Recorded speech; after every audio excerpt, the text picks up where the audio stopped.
Selamat pagi Bapak Ibu dan semua siswaku Mount Queen's Park dimanapun Anda berada. Saya berharap semuanya dalam keadaan yang baik-baik saja ya. Pagi ini izinkan saya membagi 5 tips bagaimana membuat orang lain atau anak kita bisa bekerja sama dengan kita untuk meraih mimpi kita.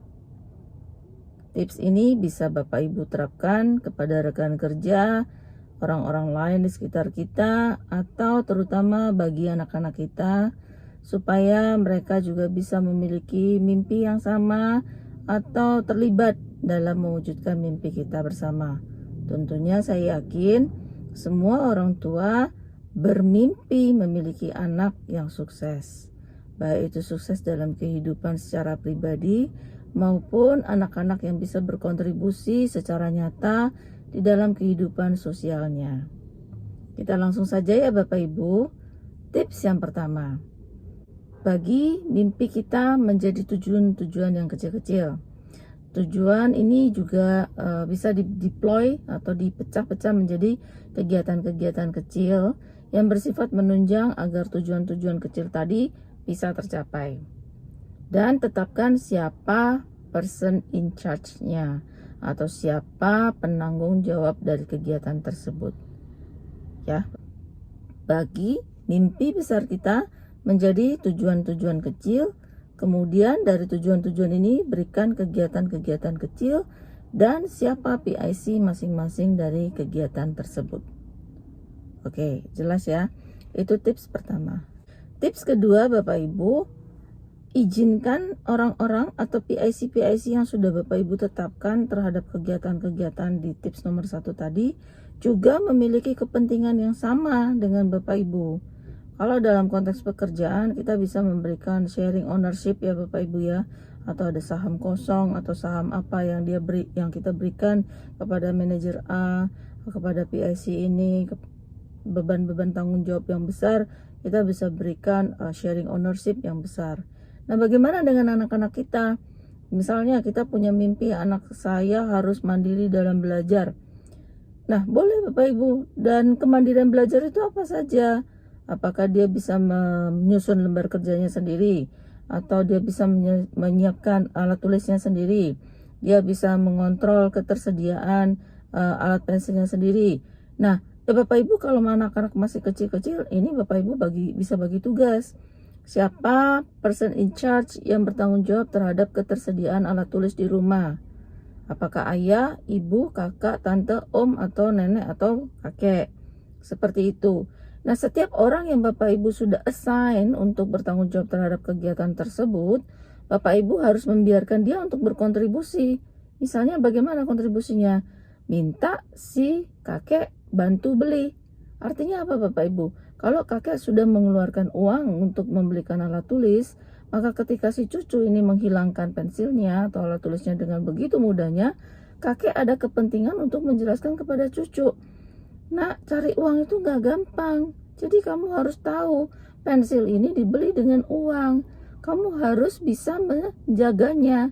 Nah, hal-hal yang seperti ini Bapak Ibu person in charge yang sudah Bapak Ibu tetapkan untuk berwenang terhadap suatu aktivitas supaya anak ini mandiri dalam belajarnya, punya kepentingan untuk menasehati, untuk memberikan dorongan dan motivasi.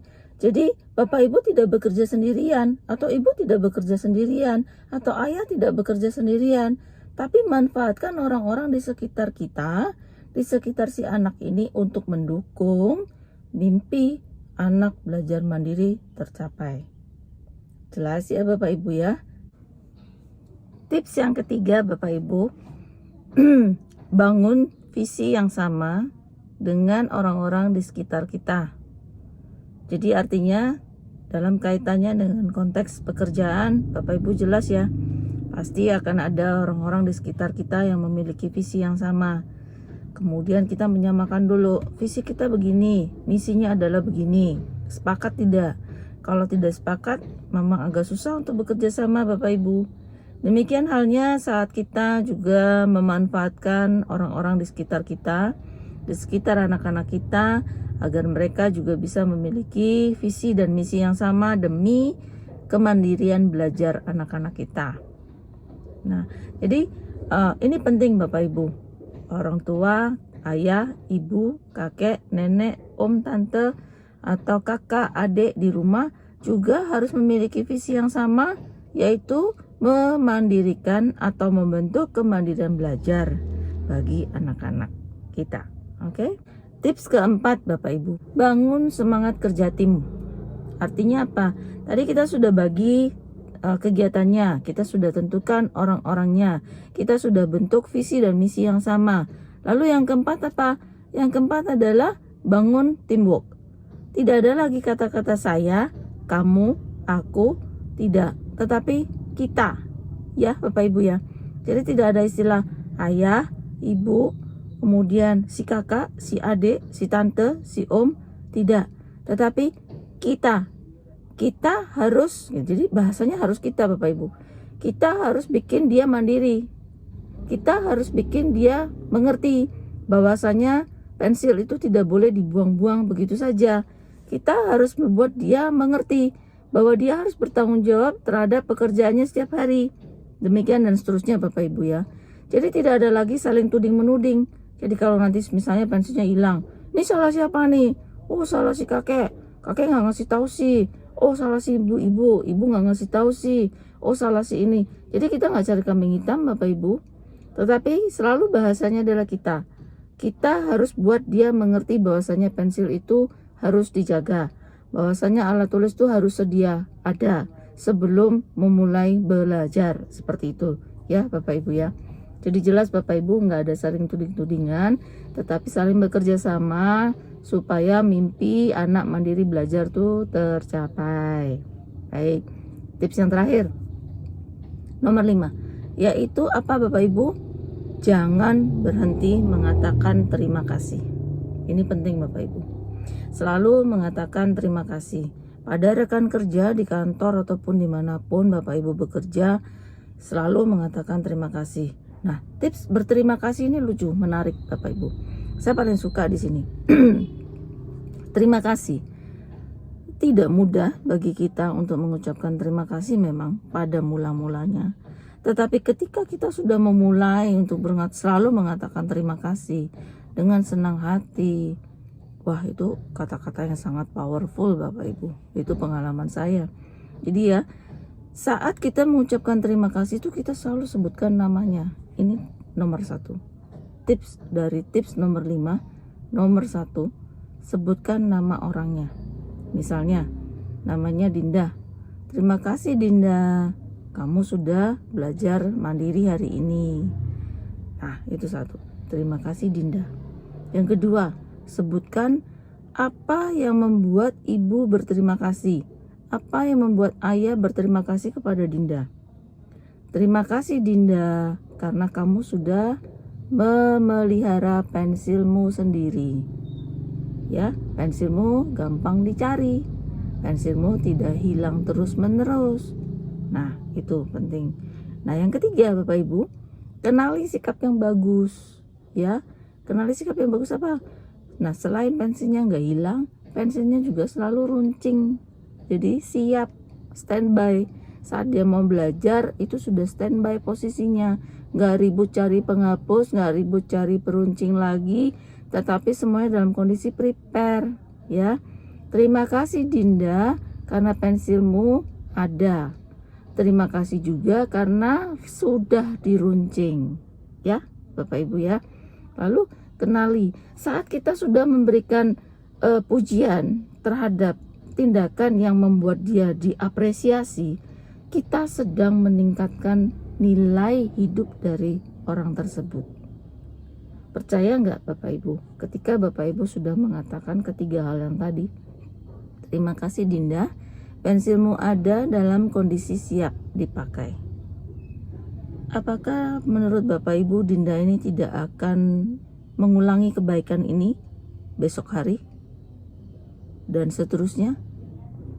Pasti diulang ya Bapak Ibu ya. Nah demikian halnya juga dalam konteks pekerjaan. Ketika kita mengucapkan terima kasih misalnya kepada office boy di kantor. Terima kasih ya Mas Dowo sudah menyiapkan kopi untuk saya pagi ini, dan Mas Dowo sudah tahu kesukaan saya tanpa gula. Bukankah Mas Do ini akan besok mengulangi hal yang sama Bapak Ibu tanpa Bapak Ibu perlu minta?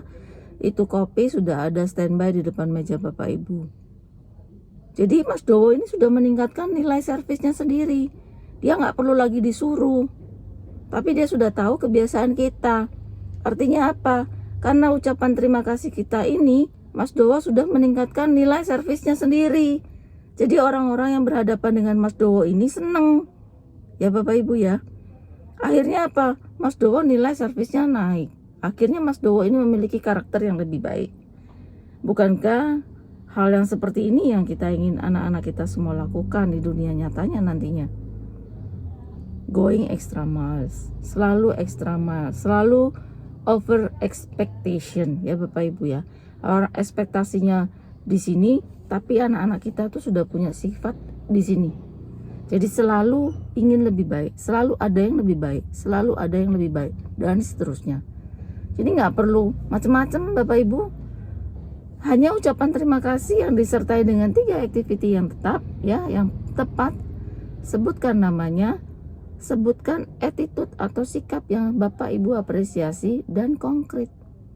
Terima kasih Dinda karena kamu sudah menyiapkan pensilmu sendiri dan pensilmu dalam kondisi sudah diruncing. Sampai sini Bapak Ibu.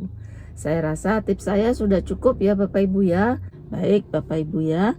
Semoga tips yang saya bagi pagi ini bermanfaat untuk Bapak Ibu, baik dengan di kantor atau menyamakan visi dan misi untuk kemandirian belajar bagi anak-anak kita di rumah. Terima kasih banyak Bapak Ibu, saya mohon maaf jika ada salah kata saya dalam menyampaikannya. Terakhir kata, tetap jaga kesehatan, tetap semangat selalu dalam membimbing anak-anak kita meraih mimpi menjadi pembelajar-pembelajar yang mandiri. Terima kasih. Selamat siang.